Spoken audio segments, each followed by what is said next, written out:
tentunya di channel ini kita akan berbagi seputar seni. Dan kali ini kita telah berada bersama orang-orang yang hebat dari Sumatera Utara.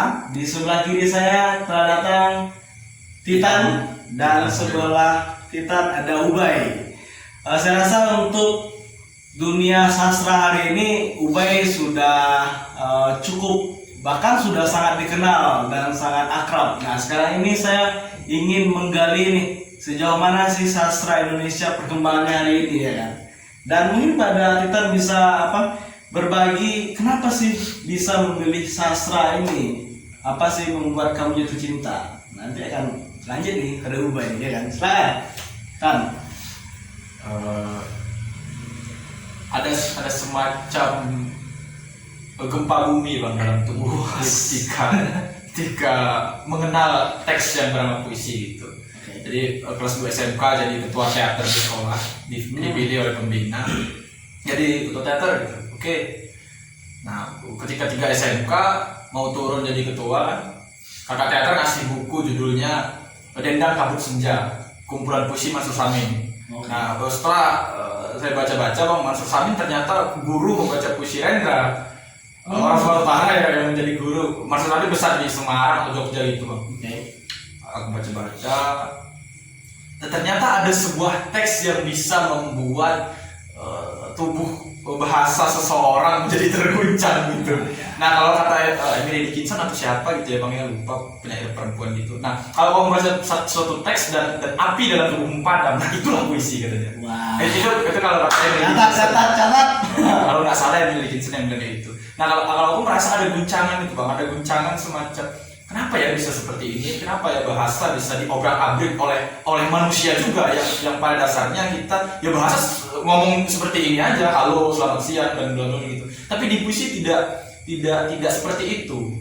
Bukan tidak seperti itu dalam artian ya lebih jelek dari bahasa sehari-hari, namun ada semacam imajinasi atau dunia baru gitu kalau kita merujuk pada sajak yang menjadi dibilang Khairil Anwar gitu, bahwa seorang penyair harus menjadikan sebuah sajak dunia baru yang dibuat dari pengalaman artistiknya. Bahkan kalau dikata Rilke, seorang penyair abad 20 Jerman, katanya penyair harus tersesat di hutan, harus kehujanan, harus melihat orang sekarat, baru dia memberikan jarak antara peristiwa itu dengan dirinya, lalu dia tuliskan itu puisi. Jadi nggak semena-mena kita kehujanan, langsung ke rumah mandi, langsung tidak seperti itu kata Rilke. Sapadi juga bilang seperti itu. Nah Ya. Itu bang.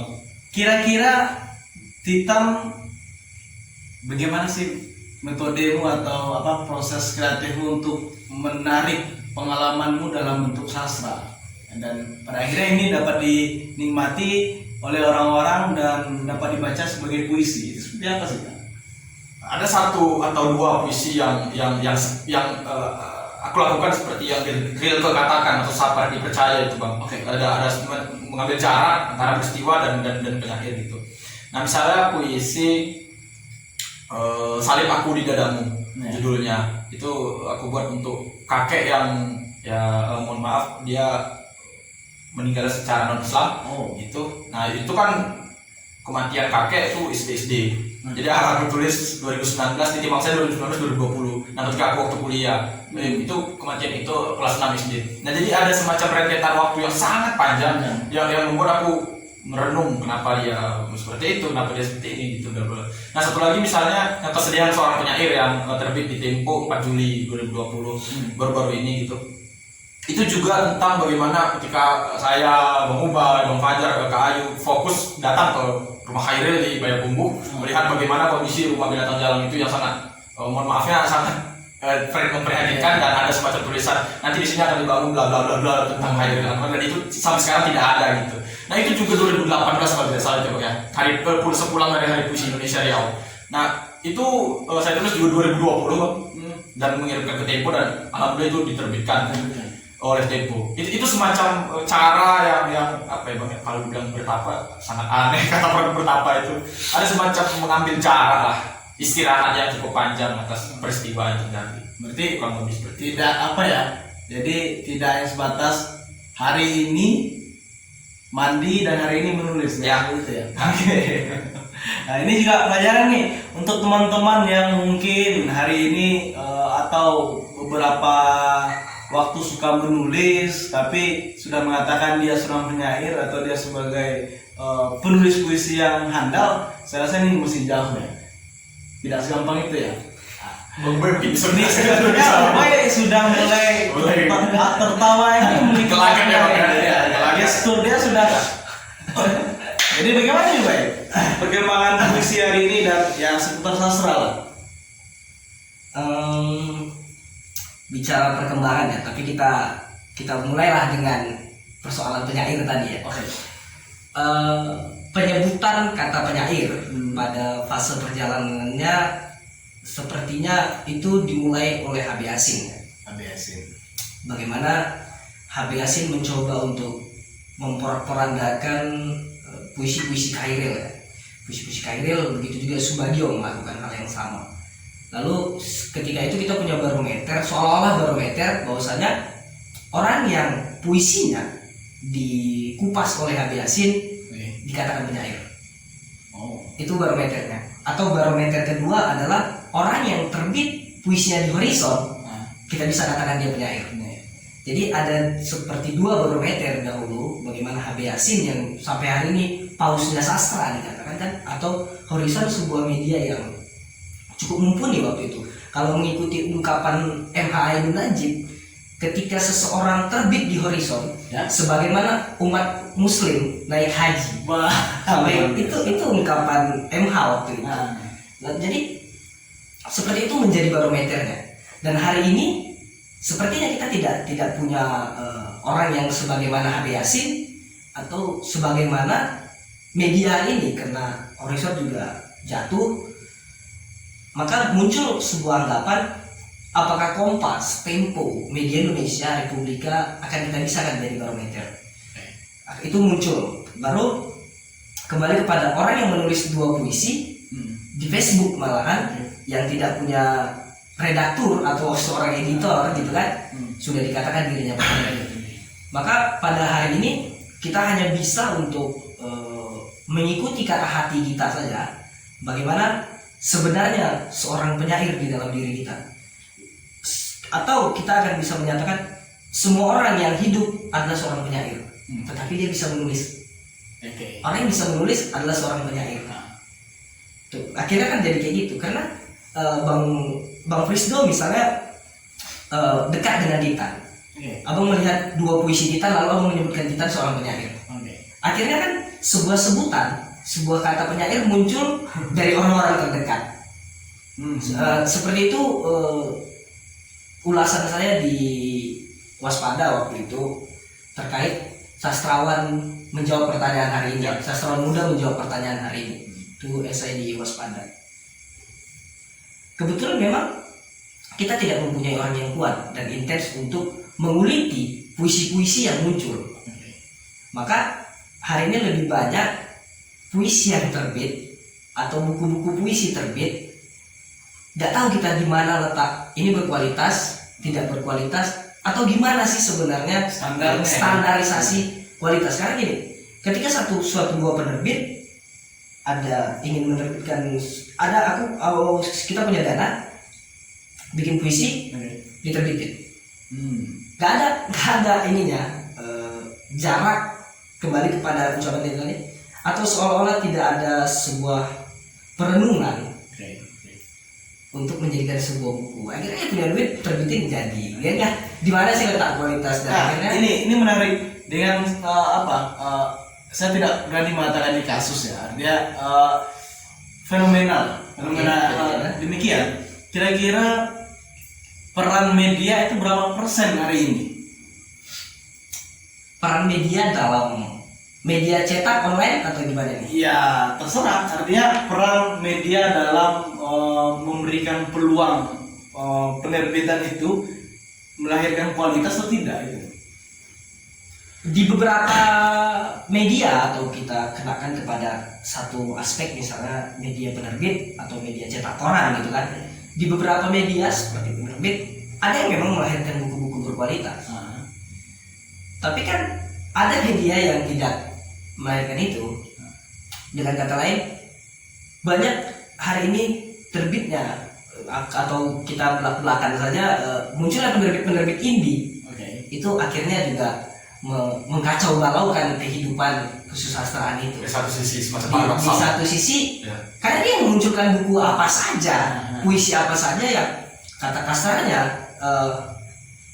ada satu sisi perusahaan atau apa gitu golongan A yang memang menerbitkan buku hanya untuk capaiannya titik ini, bukan titik untuk meningkatkan mutu dan kualitas gazana kesusastraan. Tapi kepentingan pribadi akhirnya gitu. Jadi dengan dia terbit, tentu dia masuk di Perpusnas RI. ISBN pasti masuk ke Perpusnas. Berapa SMA ke Perpusnas, dan Perpusnas akhirnya membagi ke khazanah rumah baca dan segala macam di Indonesia. Yang didapatkan di rumah baca itu berkualitas enggak gitu. Akhirnya kan memang ada paradoksal kelahiran penerbit-penerbit indie pada akhirnya.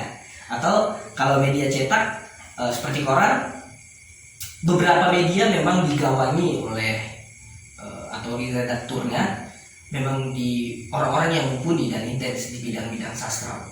Misalnya Kompas, Tempo, Media Indonesia, Republika, Suara Merdeka, gitu kan. Memang digawangi oleh orang-orang yang mumpuni. Seperti Tempo bahkan ada 4, sepertinya ada 4 yang megang gitu. Berarti kita harus melewati 4 kepala orang agar kita terbit. Di Kompas juga kayak gitu. MI seperti itu, Republika seperti itu. Lalu kalau kita masuk kepada media lainnya, ada juga yang digawangi oleh orang yang memang mumpuni, tapi di satu sisi dia memikirkan kredibilitas atau kepentingan media itu sendiri pada akhirnya. Nah, kira-kira apa sih kiat-kiat itu, artinya metode-metode langkah-langkah yang baik ya, yang benar untuk penulisan sebuah puisi? Apa ya bang ya, pembacaan lebih terhadap analisa misalnya sebagai sampel bang.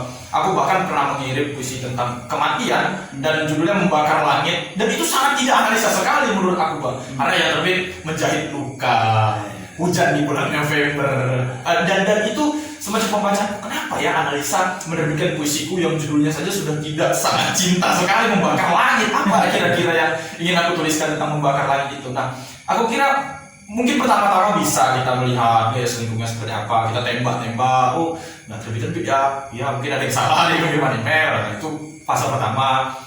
Fase kedua mungkin puisi-puisinya banyak yang typo, yang salah ketik. Nah, fase ketiga, fase-fase itu yang mesti dilewati bang, dan ya kita sangat rajin kan harus membaca. Oh Tempo kayak gini ya ternyata ya, Kompas seperti ini ya. Kita harus bisa memetakan. Ya, singkatnya seperti itu sih bang. Nah, Ube ini kayak apa ini? Lagi merenung lagi. Gatal ya, gatal. Yang pertama sebenarnya memang paham apa keinginan media.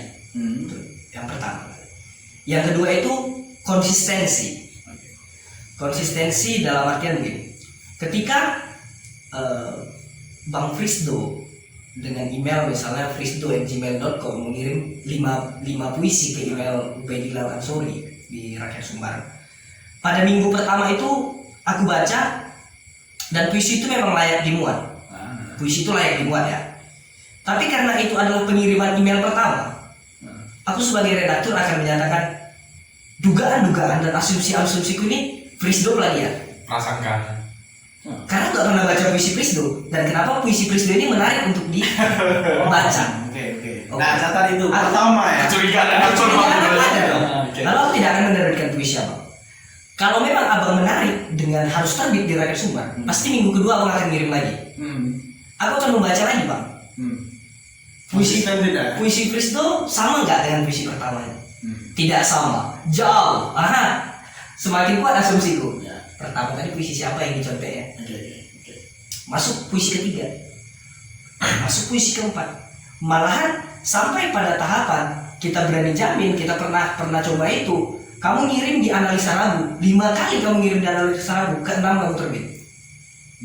Kita berani jamin itu bapak adik-adik. 4 juga bisa ya? 4 juga bisa. 4 kali kamu harus secara konsisten. 4 minggu ini kirim, minggu depan kirim, minggu ketiga kirim, minggu keempat kamu masih dimuat. Kenapa? Konsisten tadi.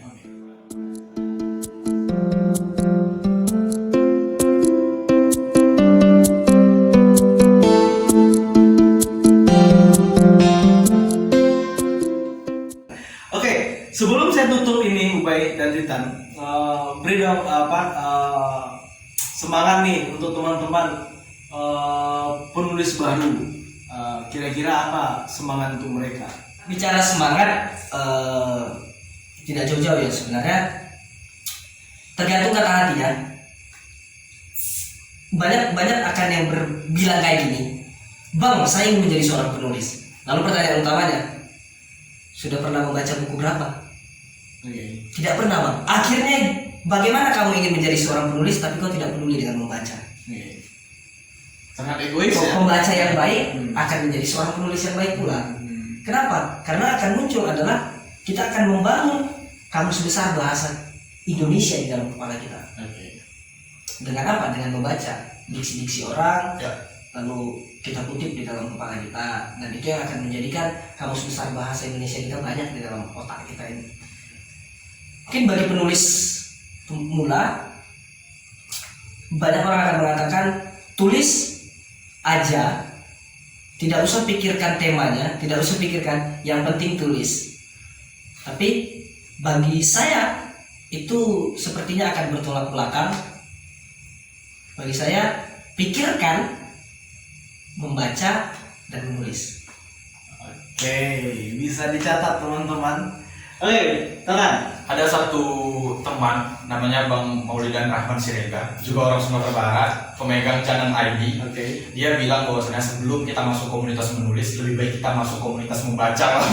itu semacam anekdot atau satir dari Bang Maulidan gitu. Nah, kalau dariku, buat teman-teman yang juga sedang belajar menulis apa sepertiku, nah sering-seringlah menjadikan tubuh kalian seperti mesin cuci atau menjadi seperti roti.